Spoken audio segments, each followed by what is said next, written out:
गेली का ती? हो. तुला वेळ का लागला एवढा? रिक्षा मिळत नव्हती. काय मधू, तू त्या पोरांना सोडायला गेला होतास ना? हो, गरीब बिचारी पोरं, जायचं नव्हतं रे त्यांना. काय मधू, मला माहितीये रे, काय या घरातनं अनेकांना पाय बाहेर काढावासा वाटत नाही. ही गोष्ट वेगळी आहे. मोहन भेटला का? नाही. अरे थोडं थांबायला पाहिजे होतं रे मधू तू. म्हणजे मोहन भेटला असता, त्याच्या मनात काय आहे ते तरी कळलं असतं. म्हणजे त्याला इथे यायची इच्छा आहे की नाही ते तरी कळलं असतं ना. नाही, मला नाही तसं वाटत. कारण त्याची इच्छा जर असती तर तो भेटायला आला असता. इच्छा नसती ना तर मुलाने ते पाठवलं नसतं त्याने राहायला, कळलं? हो, बरोबर आहे तुमचं म्हणणं. मला असं वाटतं की मोहनला आता कळलंय त्यांनी काय चूक केली आहे. नाही अलके, हे चुकीचं आहे. माई, मला काय वाटतं माहितीये का, की तो अशा भ्रमात असेल की आपल्याला सुबुद्धी झाली असेल आणि आपण या ईशाला परत केलं असेल. नानू मामा, अशी बुद्धी आपल्याला कधीच होणार नाहीये. ए बाबा नानू, विक्रांत, भांडू नका रे बाबा. कंटाळा आला मला आता. झालं गेलं, गंगेला मिळालं रे. आता पुन्हा ते वाद उकरून काढू नका. नाही बघ मधू, मला भांडण करायचं नाहीच आहे, पण काही चुकीचं दिसलं ना की मग माझं रक्त असं उसळतं. आणि ईशाला द्यायचंय किंवा तिला कुणी घेऊन जाणार आहे असं ऐकलं तरी मला तुमच्यासारखंच होतं नानू मामा. या साहेब, या या.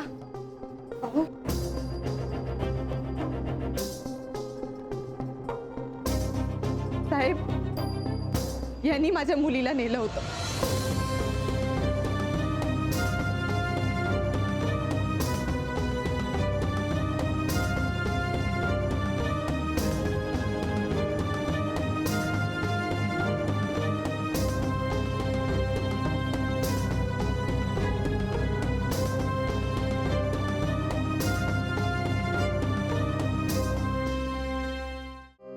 चला, गरमागरम चहा घ्या.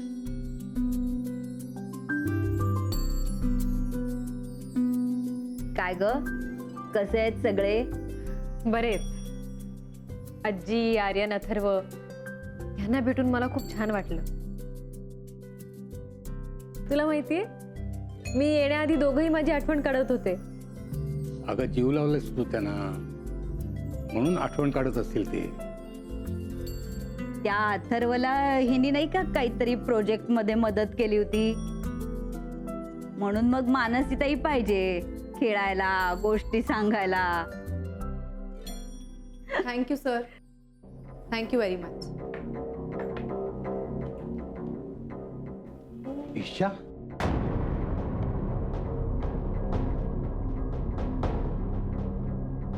हो आजोबा. हे तुमचं घर आहे का? हो. आणि हे कोण?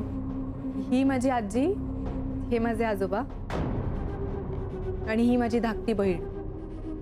ॲक्च्युली या सगळ्यांची जबाबदारी माझ्यावर आहे, म्हणून मी एकटी लढू शकत नव्हते माझ्या मुलीसाठी. पण थँक्यू व्हेरी मच साहेब, तुमच्यामुळे माझी मुलगी परत माझ्या घरी आली. नाहीतर मी एकटी एवढ्या सगळ्या लोकांना कशी फेस करू शकले असते. आता तुमचं बाळ तुम्हाला परत मिळालं आहे ना, आता काळजी करू नका. काय चाललंय सगळं? हो, तुमच्या छोट्या बाळाला घेऊन गेले ना ते दळी लोक, त्यांना जरा दरडवून आलोय. आता काळजी करू नका, येतो मी. ॲट लास्ट पोलिसांचा धाकच दाखवला त्यांना. मला कोणीच अंडर एस्टिमेट करू शकत नाही. मोनिका, काय चाललंय काय हे सगळं? तू वेडी आहेस का? हो आहे मी वेडी.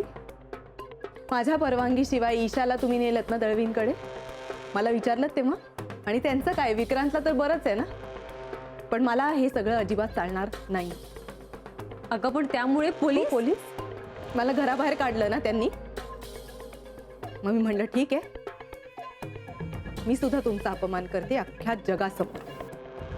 मोना काय बोलतेस तू हे? बरोबर तेच बोलते मी आजोबा. एनिवे आता ईशा आलेली आहे घरी, सांभाळा तिला.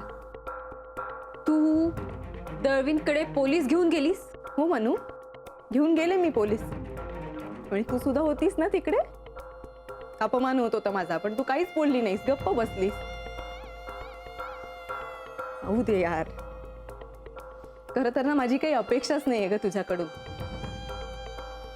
एनिवे तुम्ही आता फक्त ईशाला सांभाळा, दॅट्स इट. म्हणजे काय? मी निघतेय, मला जाऊ दे. आता कुठे? माझं काम आहे महत्वाचं आजोबा. ताई, व्हॉट नॉनसेन्स इज दिस? मला अजिबात आवडलं नाहीये हे तुझं वागणं. तुझ्या आवडण्याने मला काहीच फरक पडत नाही म्हणून. कारण तू जे काही वागलीस ना तिकडे ते मलाही आवडलेलं नाही.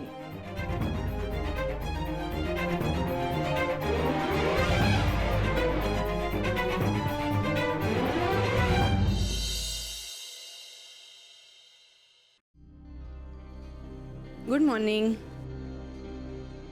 तुझी सकाळ गुड असेल, पण आम्ही रात्रभर झोपलेलो नाही. ओ, ईशाने त्रास दिलेला दिसतोय रात्री. त्रास तू देतेस. वाटलंच होतं मला. आजोबा, हा माझा आणि दळवींचा प्रश्न आहे. तुम्हाला कशाला त्रास होतो या सगळ्याचा? अगं बाई, देशपांडे आणि दळवी कधी भेटूच नाहीयेत असं वागणार आहेस का तू? तुमचं काय घेणं देणं आहे आता दळवींशी? तुम्ही कशाला बोलायला जाणार त्यांच्याशी? हा, कारण ती देव माणसं आहेत. राईट, देव माणसं आहेत ना ती.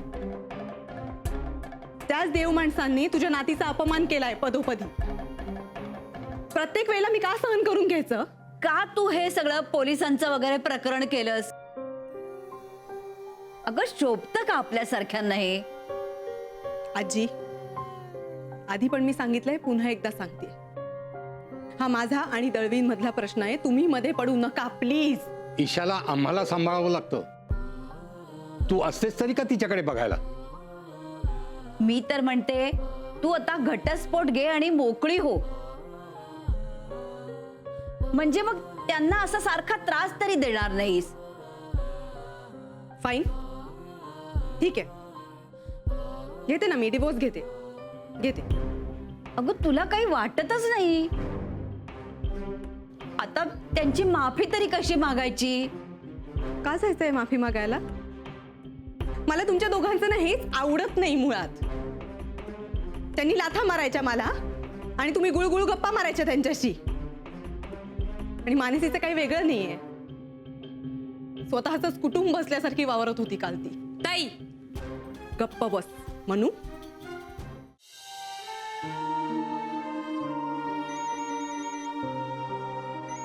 कुठल्या तरी वेगळ्याच वळणावर गेलंय सगळं. पण तरी मग मला हे का नाही जाणवलं?